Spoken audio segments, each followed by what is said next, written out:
As you very well know, when this administration came to office in 2022, one of the things that we put a lot of effort is to make sure that we deal with alcohol, production of adulterated alcohol, illegal brews in the county.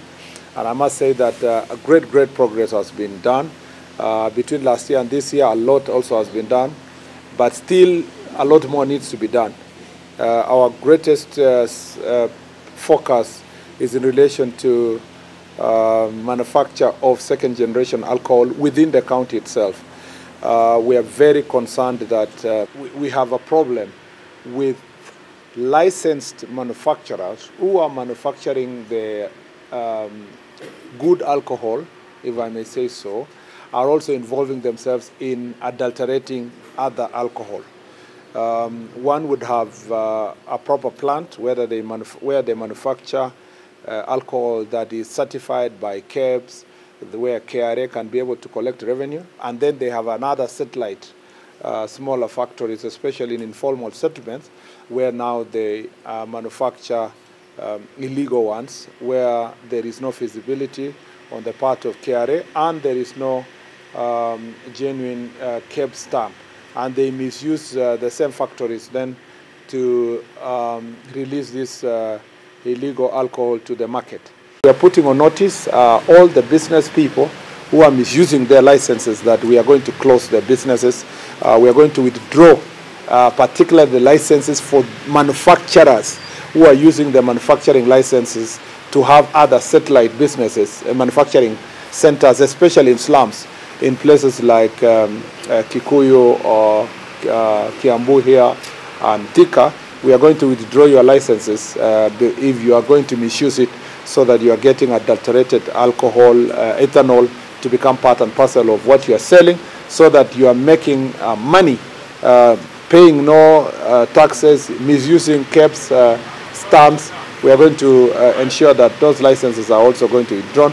And when we do so, we don't want people making noise here that we are killing businesses and so forth. We want to protect the people of Kenya. Because of the also the menace of drugs, which is a problem here, we have particularly cannabis sativa, which is targeting students, particularly in colleges and universities, particularly the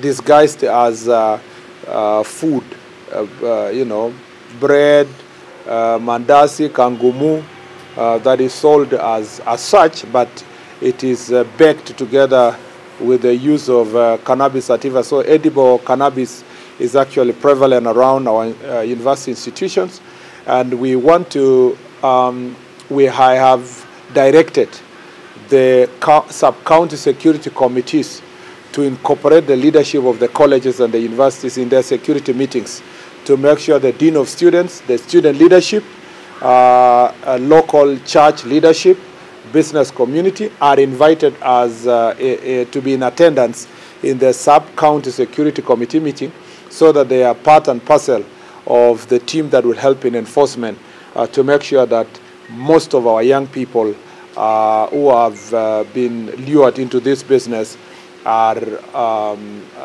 as a matter of fact, salvaged from these problems. One of the driving factors is conflict of interest. Most of the people who are expected to license and enforce are actually the business people. So we have some of our first senior government officials, both from the county government, national government, particularly people who come from this area who are in that business. We also have police officers, administrative officers who are also involving themselves in this business. We also have influential persons who use their resources to compromise our officers, who take bribes, and they are bribed to facilitate the thriving of this business.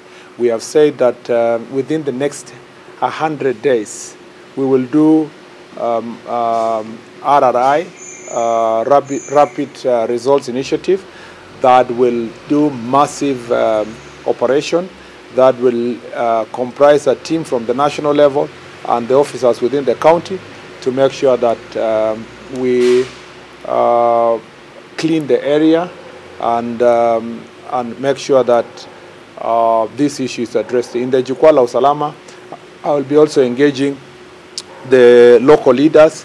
We want to localize this issue and institutionalize. We don't want a situation where people come from Nairobi to do operations every now and then.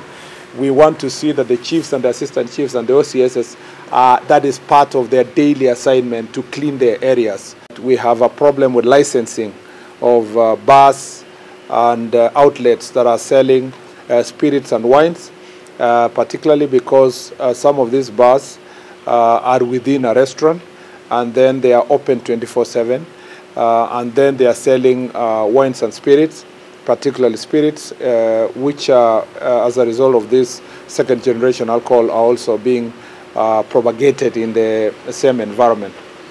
I must say that the third issue, so this is, in terms of licensing, this is the role of county government.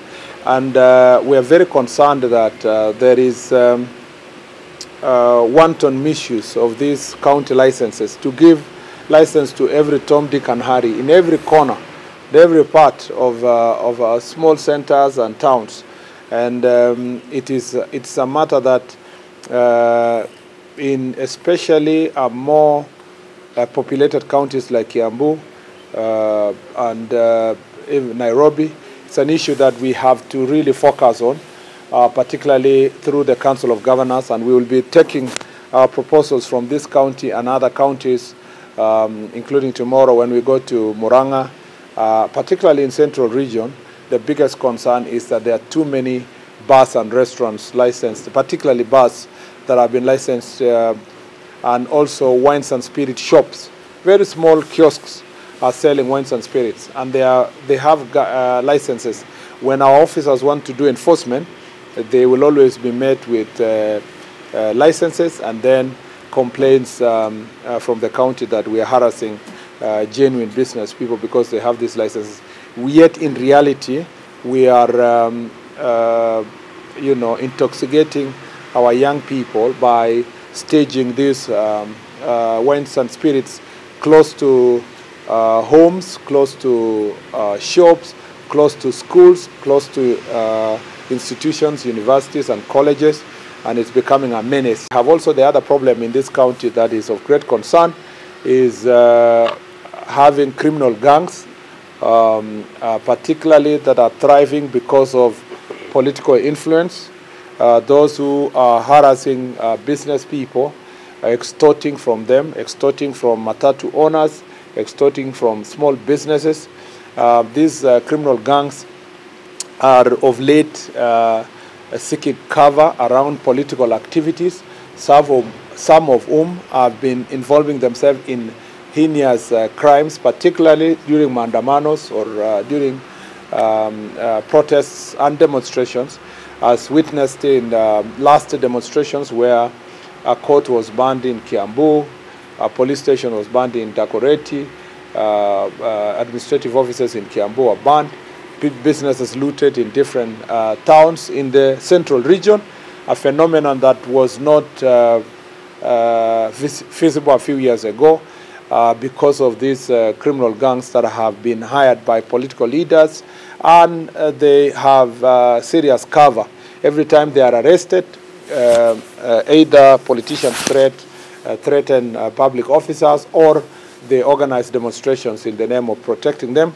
We are also going to be very firm in terms of arresting and prosecuting them for extortion and for harassing people, for all these criminal activities. We will also go for their leaders, and we want to tell political actors and political leaders that we are not going to compromise on anybody. As you've seen, you saw after the 25th of June protest and the Sabasaba, you saw what we did. Some of these actors were inciting young people. We arrested them, charged them for terrorism, and they are still complaining up to now. We will remain firm. We want to ask the judiciary, the office of the DPP, to continue to be firm. We cannot succeed in the security sector alone. This sector of law, justice and order, or justice, law and order, can only thrive if we work together as a team, and we invite our judges, magistrates to take very serious stand because a resurgence of gangs in the county, different formations of different gangs, is not going just to affect the people of this county. It's going to compromise our national security, and we are going to remain firm. In terms of performance of contracting of the officers, most officers will be, this is alcohol abuse and drug abuse will become one of the key indicators of their performance. And we will be going for the local community to ensure that we take a very firm decision against the officers at their locality, and disciplinary measures will be instituted against them. Officers also who have stayed in Kiambu for far too long, became familiar with the environment, and they have become part and parcel of this business, will be dealt with decisively. And we want also to make sure that there is, I have told the Deputy Inspector General of Police here that they must now institute transfers that are regular to make sure that nobody is getting familiarized with their local environment in a manner that they become compromised in terms of service delivery.